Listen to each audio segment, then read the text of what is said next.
Дурут салам. Как вы поживаете? Мне очень хорошо, ну хорошо. So, the fights are in the books. And I called the Islam Makhachev fight almost perfectly.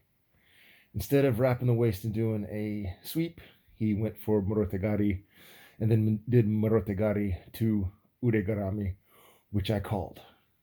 I knew he was gonna entangle arm Dan Hooker because he didn't want to play with him, and they're just it's a long arm.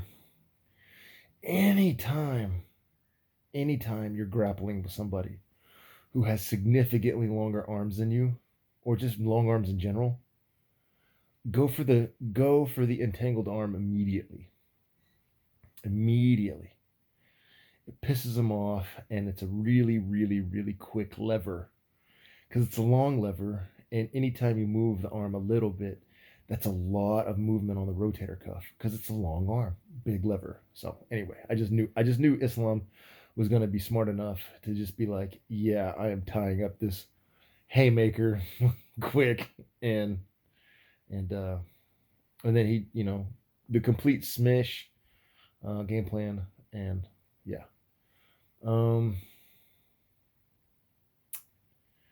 who else was very impressive? Sandhagen was impressive.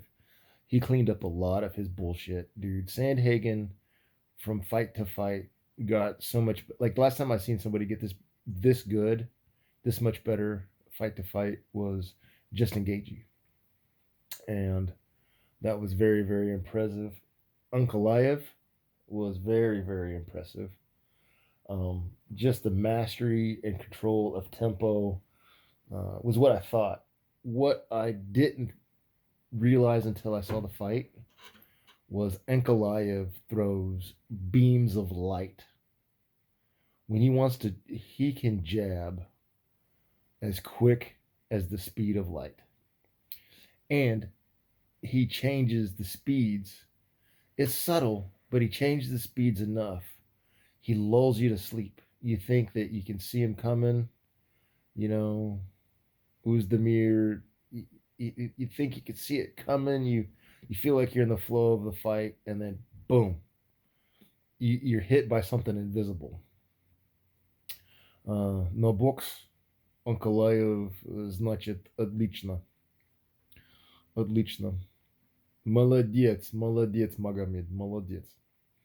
That was very, very, very impressive. I didn't take any notes. I just made this because, you guys asked. So here's my initial impressions. Um, yeah, Glover Teixeira was what I thought he was. The thing that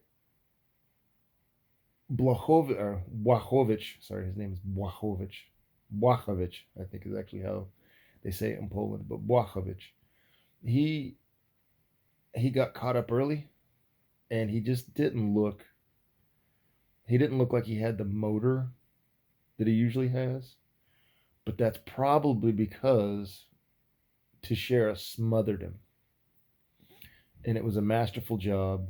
It doesn't matter if you're playing Brazilian Jiu Jitsu, Sambo, freestyle wrestling, borba sambo. It doesn't matter what you're doing, what your grappling system is.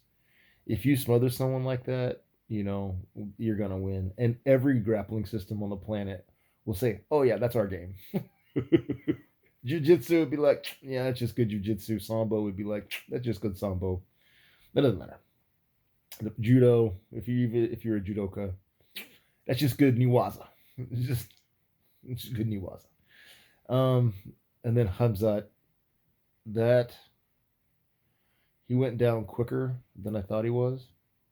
I thought he was going to play with them a little bit upstairs, Zhang Liang, just because Zhang Liang is fierce. I thought he wanted to kind of just show that he was a fiercer striker, but no, the wrestling, Hamzat's wrestling is beyond what everybody else has at his weight, at his division. Well, you know what? Before I put that down, Hamzat's wrestling is amazing. Um, his knees in top control. I would encourage him to look up Smish, do a little more Smish. Look for the Russian tie, get the Russian handcuff. Things that he grew up with that he just kind of isn't doing as efficiently as I think that he should, and it's because he doesn't have to, and that might be because he doesn't have to yet, or that might be just because he doesn't have to, because he is that much stronger than everybody. I don't know, but it was a great card, fantastic card. And this is my part one. I'll do a little research. I will make some notes and come back for part two. All right, guys. Khoda Hafiz.